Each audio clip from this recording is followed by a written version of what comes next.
Hi guys, well, excuse me, it's an absolutely beautiful day, but it is freezing cold out, which is why I'm sort of sitting here with my woolly hat on and my winter jacket coat thing, whatever it is. But, you know, absolutely beautiful day, and it brings to mind something that came up just now when I was making the serious astrology for Astro Truth for next week, which I think is going to be April 8th to the 11th, more than that. I can't remember, but anyway, the week that starts on April the 8th, definitely.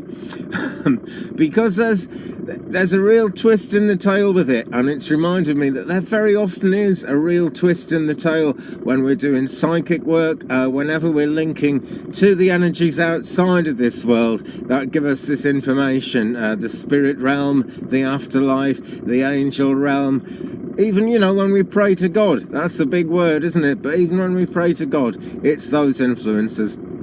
And the thing is, they're just, they're that little bit unpredictable at times, and that comes as a surprise because it's such sure and certain knowledge. But I really want to emphasise, friends, that it is sure and certain knowledge. It's something you can go along with. You wouldn't see me sitting smiling here if I thought differently. You really wouldn't. There, that's a bit better. It was just much too hot with that jacket on. So yeah, even though it's freezing outside, even though I'm out in the world, it's actually nice and warm.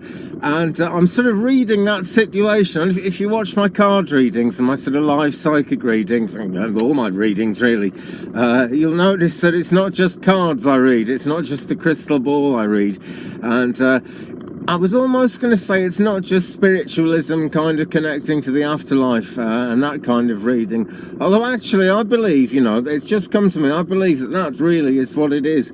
Because when we read objects, when we read the world around us, when we read situations, I had an experience a long time ago that actually showed me that the thoughts that come to us as we kind of want to read a situation are usually divinely inspired. The only thing that can get in the way of it is our own belief. We might be very certain about a particular thing going a particular way, and this is why mediums I get readings from other mediums, you know, because I can't get this information for myself. Supposing my daughter wanted a reading, well, I know my daughter so well that you know, that I wouldn't really be able to give her the clearest picture, because it would all, you know, I would hear one thing about her from spirit, and I would be thinking, but that must mean this, because she's kind of like this. You know, it's just very, very difficult to read for yourself. But reading situations, reading the actual world you're in, is a much different thing, and a very positive thing.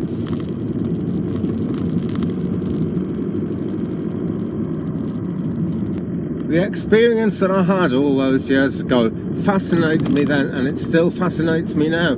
I just bought a scrying mirror. I worked in a crystal shop, and I was able to get things quite a bit cheaper than you know, you would actually have to buy if you'd gone in as a customer. Staff discount, I suppose you'd call it. And I got some staff discount, and I got this really good obsidian mirror. It was just beautifully smooth, you know. It had a fair bit of patterning in it as well. It wasn't just kind of plain black glass, which obsidian is a kind of glass, by the way. It's a very special kind of glass.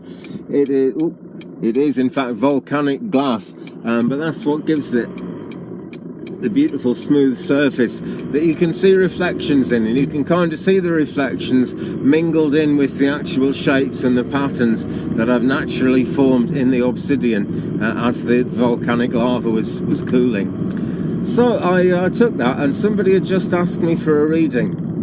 And I was a very new medium then. I'd only been doing it a few weeks, and I didn't really call myself a medium, but someone out there was sure I was and asked me to do a reading. So that very day I picked up my new obsidian mirror, and I'd gone to collect my daughters from school. They were in primary school at the time, and I'd gone on the school run. I was sitting in the car park waiting, and I had a bit of time, so I thought, right, I'll get the obsidian mirror out, and I shall do it now. And it was incredible. Most of what I was seeing were actually reflections of the real situation outside the car.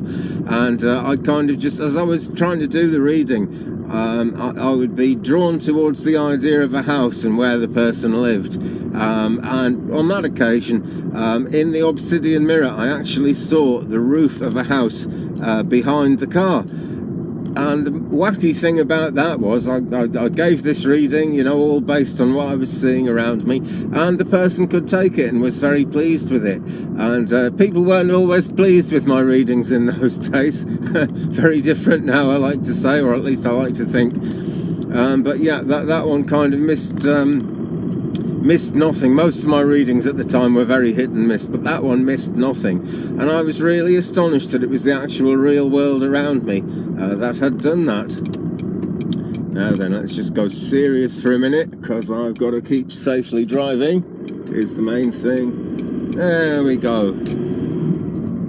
Off on your way, hit the open road, there's magic at your fingers. Another Rush song. I like Rush songs, the soundtrack of my misspent youth. So there we are, that was the Obsidian experience. Very shortly after that, I was in a Christian church, an old, really ancient Christian church, about the same age as the one in my Ancient Places video a couple of weeks ago, but a different church. And I'd gone there to play the organ, so I was the first one in that day. And well, I was putting those little cardboard numbers things, the numbers of the hymns, I was putting that in the wooden frame. And there was this sort of splattering noise behind me, and what had happened was a lot of birds live up in the roofs of churches. You'd be surprised, you can't really see them, but those tall old Victorian redesigned churches like the one I was in have these very high gable roofs, and you can't see what's up there. And what was up there were birds lived up there, and sadly one of them had got to the end of its life and fell down. And it was a really old one as well. This wasn't some tragedy as such. This was, you know, this bird had actually passed away and fallen down. And I picked the bird up and I started kind of reading things into it. And a bit later that day, I met someone who could take it all. So there we go. At that point, I realised I've just read a dead bird. You know, surely you can read anything. And I think you probably can. I've never yet found anything I can't see something in.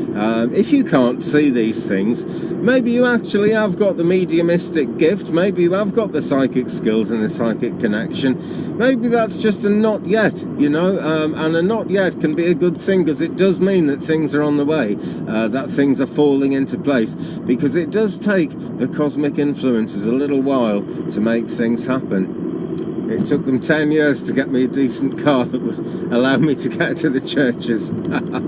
Because, you know, they can't change anything, you know, by themselves. It's all kind of persuasion, and it's all kind of, you know, somehow playing out into this world. That's where we, as mediums or just people who are into the psychic thing, have to actually do the work, have to actually do the thinking and make things happen.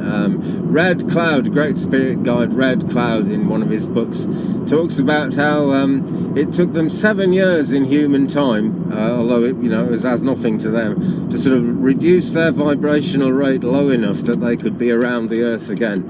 Red Cloud and friends came from the highest realms of the afterlife to try and help us, really to try and help us avoid the First World War in 1914. And that's what the Red Cloud book actually says. They left their realms in what we would see in our time as 1907, and it took them 7 years to get to us.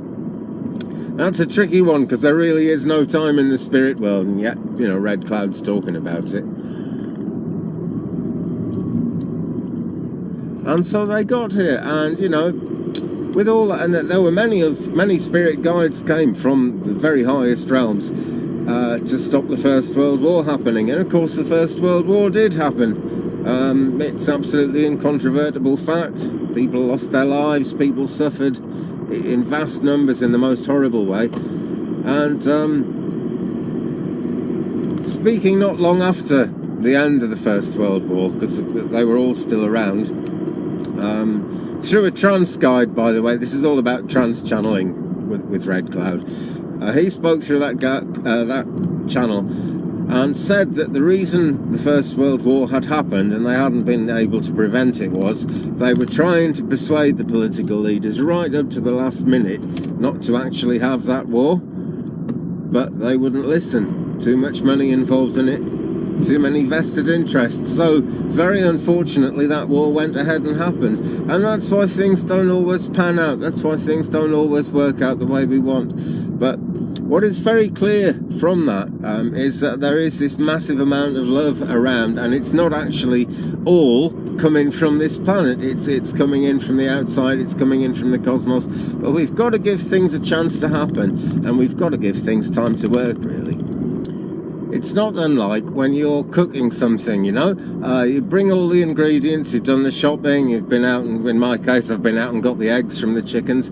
So you've done all that, you've got all that ready, and in that sense you've prepared it. But really it's not the meal, is it, until you kind of chop things up and bring them together and cook it. You know, we thank God for our food, and perhaps so we should. I always do.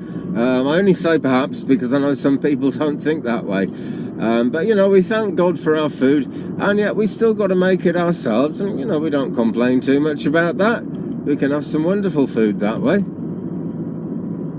So what I'm really saying is, it's not all negatives, not by a long way, and everything about psychicness, everything about mediumship, do come on. Someone's kindly waiting for me, but it's too late. Very narrow bridge we have here. Thanks. Oh, I keep forgetting what I'm talking about. Yeah, okay, there are negatives. There are definitely negatives out there. But just like in astrology, it's a conveyor belt. There are positives coming along when things are negative. So, got to kind of see the positivity behind the negative, because it's out there. We never know exactly what our words mean to the people we give them to, because, you know, they're channeled from someone in the spirit world who knows exactly what it means. More than anything, it's about detaching from the outcome. Particularly for mediums giving messages out, but also for anybody actually getting a message, or anybody who's interested and involved in the psychic realm. And I managed to delete everything but the last little bit of footage after that. But to sum it up, you know, there's often a twist in the tale, because this is real life, this is the world we live in, but the goodness, the love is always out there. Give me a thumbs up if you've enjoyed it, please. If you haven't, you know what to do. Subscribe, tap the bell for more, leave me a comment, and we will keep on sharing the journey. Thanks again, folks. Have a brilliant day. Bye-bye.